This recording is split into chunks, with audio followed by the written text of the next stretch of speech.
14 صدیوں سے یہ قوم اپنا حق مانگ رہی ہے. کیا حق مانگ رہی ہے؟ صرف اتنا حق کہ ذکر اہل بیت کرنے دو. ایک ہی مطالبہ ہے، ذکر حق کرنے دو. جہاں بھی جھگڑا ہوتا ہے اسی بات پر ہوتا ہے کہ ہم حق کہیں گے، دنیا کہتی کہنے نہیں دیں گے. تو یہ مطالبہ ہے ظہور امام تک کہ صرف ایک حق چاہیے اور وہ اس ذکر کا، حق کا بیان چاہیے. زہرا نے بتایا مطالبہ ضرور کرنا، ملے یا نہ ملے. اور اس کے بعد آواز دی کہ لاؤ میرے باپ کا ترکہ اور ورثہ مجھے دے دو. تو جواب ملا گواہی لائی ہو؟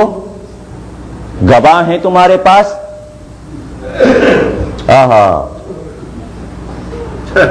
فمن حاجک فیہ من بعد ما جاءک من العلم فقل تعالوا ندعو ابناءنا وابناءکم نساءنا ونساءکم انفسنا وانفسکم ثم نبتہل فنجعل لعنۃ اللہ علی الکاذبین. جب علم آ گیا ہے تو اب جھگڑا کیسا؟ لاؤ بیٹوں کو لاؤ، عورتوں کو لاؤ، نفسوں کو لاؤ اور ہم سب مل کر جھوٹوں پر لعنت کریں. پروردگار کی گواہی میں کون چلا؟ محمد چلے، علی چلے، فاطمہ چلی، حسن چلے، حسین چلے، جو اللہ کی گواہی میں آئے تھے. عیسائیوں کے مقابل اس خدا کے گواہ سے گواہ مانگ رہے تھے. گواہ لاؤ. اس لیے کہ فقہ اسلامی یہ کہتی ہے کہ نصاب شہادت ہونا چاہیے، قانونی مقدمے میں گواہ ہونا چاہیے اسلامی فقہ کے مطابق. جو فقہ فاطمہ زہرا سے ٹکرا جائے ہم ایسی فقہ کو نہیں مانتے. ہم ایسی فقہ کو نہیں مانتے کہ جو فاطمہ زہرا سے گواہ مانگے، سچی بی بی صدیقہ سے گواہ مانگے. گواہ لاؤ. تو فاطمہ زہرا معصومہ تھی، انہیں معلوم تھا کہ گواہ مانگے جائیں گے. بی بی تیاری کے ساتھ آئی، بتایا کہ تمہیں تو ابھی مقدمہ لڑنے کا شعور بھی نہیں ہے. میں وکالت بھی کر سکتی ہوں، میں جج بھی بن سکتی ہوں، میں کیس لڑ سکتی ہوں اور قرآن کی روشنی میں کیس لڑوں گی. زہرا نے بتایا کہ میں تو اصولی قانونی لا کے مطابق عدالت میں آ گئی. تمہیں اتنا نہیں معلوم کہ جس پر مقدمہ کیا جاتا ہے وہ جج نہیں بن سکتا. زہرا نے تو حکومت پر مقدمہ کیا ہے. حکومت کو کہنے میں آنا چاہیے، جج تیسرا ہونا چاہیے. دنیا کے لا میں ہے، قانون میں ہے، جس پر مقدمہ ہوتا ہے وہ فیصلہ نہیں کر سکتا. اس کو آنا پڑے گا، وکالت کرنی پڑے گی اور تیسرے کو بلا کر فیصلہ کروانا پڑے گا. اور یہاں فیصلہ کرنے والا خود ہی مجرم ہے، اس کا کوئی وکیل نہیں. زہرا نے بتایا کہ تم تو گواہ نہ دے سکے اپنی جھوٹی حدیث پر، میں چونکہ اپنے باپ کی بیٹی ہوں اس لیے میں گواہ لائی ہوں. کہ کتنے ہیں گواہ؟ کہ علی کو لائی ہوں گواہی میں، حسن کو لائی ہوں گواہی میں، حسین کو لائی ہوں گواہی میں، اور اپنے گھر کی کنیز ام ایمن کو لائی ہوں گواہی میں. جواب ملا کہ اسلام میں 2 مرد ہونے چاہیے گواہ یا 4 عورتیں. تمہاری گواہی ناکافی ہے اس لیے قابل قبول نہیں. جو بی بی پہلے سے یہ جانتی ہے کہ گواہ مانگے جائیں گے اور گواہ لے کر گئی ہے، کیا اس بی بی کو یہ نہیں معلوم کہ 2 مرد اسلام میں ہوتے ہیں اور 4 عورتیں؟ تو بی بی کے لیے کیا مشکل تھی؟ مردوں میں ایک علی کو لے جاتی، ایک سلمان کو لے جاتی،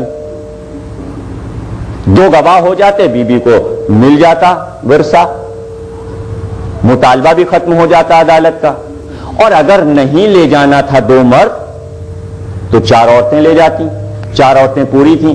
اسما بنت امیس کو لے جاتی، جناب فضہ کو لے جاتی، جناب ام سلمہ کو لے جاتی اور جناب ام ایمن کو. 4 عورتیں جاتی، گواہی دیتی، حق مل جاتا. نہیں، بی بی نے بتایا گواہی تو لے جاؤں گی لیکن غیر معصوم گواہی نہیں لے جاؤں گی، مباہلے والے گواہ لے کر جاؤں گی. یہ علی میرا گواہ ہے جس نے قرآن پر گواہی دی ہے، جس نے رسالت پر گواہی دی. مانو یا نہ مانو کا ایک ہے. اور دوسری بات یہ کہ شوہر کی گواہی بیوی کے حق میں نہیں مانی جاتی. تم اپنے شوہر کو لائی ہو اور اس کی گواہی بیوی کے حق میں نہیں مانی جائے گی, ناکافی ہے. علی پیچھے ہٹ گئے. اور یہ حسن اور حسین یہ بھی تو رسالت کے گواہ ہیں, بچوں کو لائیں. کہ اسلام میں بچوں کی گواہی قابل قبول نہیں ہے. بچے بھی پیچھے ہٹ گئے. کہ اب تم یہ سمجھ رہے ہو کہ نصاب شہادت کامل نہیں, گواہی کا نصاب میں نے کامل نہیں کیا. اب ایک گواہ اور لائی ہوں اور وہ ہے ام ایمن. اور کہا ام ایمن تم آگے بڑھو اور گواہی دے دو, گفتگو کرو ان سے عدالت میں آگے بڑھ کے. غور نہیں کیا آپ نے, گھر میں فضہ بھی کنیز ہے, اسما بنت امیس کو بھی کنیزی کا دعویٰ ہے, ام سلمہ ام المومنین ہیں, رسول کی بیوی ہیں, لیکن کسی کو نہیں لے گئیں. یہ ام ایمن کو کیوں لے گئیں؟ سیاست الہیہ کی نمائندہ ہے بیوی, 14 معصوموں میں واحد معصومہ ہے اور وہی علم رکھتی ہے جو رسول کے پاس تھا. کس کو لے گئی؟ ام ایمن کو. کیوں لے گئی ام ایمن کو؟ جناب ختمی مرتبت کے والد جناب عبداللہ نے بازار سے خریدا تھا کنیزی میں. جناب عبداللہ نے ام ایمن کو خرید کر کنیز بنایا تھا.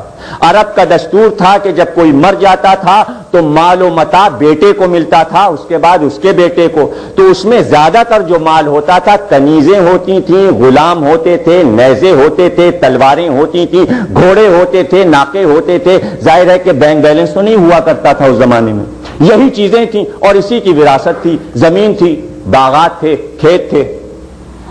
تو بی بی اس لیے لائی ام ایمن کو کہ دیکھو عبداللہ کی کنیز ہے ام ایمن. جب عبداللہ کی وفات ہوئی تو یہ کنیز وراثت میں محمد کو ملی. جب محمد کی وفات ہوئی تو یہ کنیز وراثت میں مجھ کو ملی. نبی وارث ہوتا بھی ہے, وارث بناتا بھی ہے, ورنہ یہ کنیز پھر حکومت کو مل جاتی. اگر محمد کا مال حکومت کا ہے اور قبضہ حکومت کرنا چاہتی ہے نبی کے مال پر, تو سنو, جتنے نیزے چھوڑے ہیں وہ میرے گھر میں, جتنی تلواریں چھوڑی ہیں وہ میرے گھر میں, جتنے لباس چھوڑے ہیں وہ میرے گھر میں, جتنی کنیزیں چھوڑی ہیں وہ میرے گھر میں. لے سکتے ہو تو لے کر دکھاؤ. اور یہی نہیں, علم کا وارث بھی ہم کو بنایا ہے. سب کچھ چھین سکتے ہو, علم نہیں لے سکتے. دیکھو میں اس کنیز کو گواہی میں لائی ہوں, یہ وراثت میں چلی آ رہی ہے 3 پشتوں سے, اور اس لیے لائی ہوں کہ ذرا اس سے بات کر کے دیکھو. جواب ملا ایک عورت ہے. کہا پہلے بات تو کرو, ایک عورت ہے, بات کرو. آگے بڑھی, کیا بات کرنا ہے؟ کہا سنو, اس مسجد نبوی میں آج جہاں تم نے دربار لگایا ہے, اسی جگہ پر اس منبر سے تم نے رسول کو کہتے یہ سنا ہے یا نہیں کہ ام ایمن جس نے مجھے ماں کی طرح پالا ہے وہ سچی بیوی ہے اور جنتی بیوی ہے؟ کہا ہاں سنا ہے, ہم نے سنا ہے کہ رسول نے یہ کہا کہ ام ایمن سچی ہے. کہا تمہیں معلوم ہے میں جھوٹ نہیں بول سکتی؟ کہا ظاہر ہے جب رسول نے تمہیں سچا کہہ دیا تو تم جھوٹ کیسے بول سکتی ہو؟ تو کہا میں گواہی دیتی ہوں کہ فدق فاطمہ کا ہے. صلوات پڑھیے گا.